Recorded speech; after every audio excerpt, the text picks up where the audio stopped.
ఏరా కాలేజీకి సరిగ్గా పోవట్లేదని విన్నాను. అనే అది మర్యాదగా కాలేజీకి పోయి చదువుకుంటే బాగుంటుంది, లేదంటే నీ ఇష్టం చెప్తున్నా. సరే అన్నయ్య.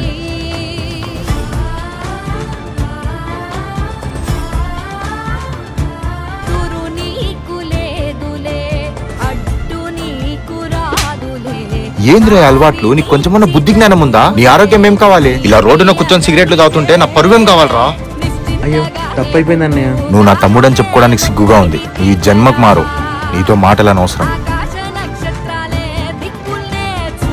అన్న సారీ అన్న, చూసుకోలేదు. నాకే తగులుతావా? అయ్యో అన్న సారీ అన్న. సారీ చెప్తే సరిపోతుందా?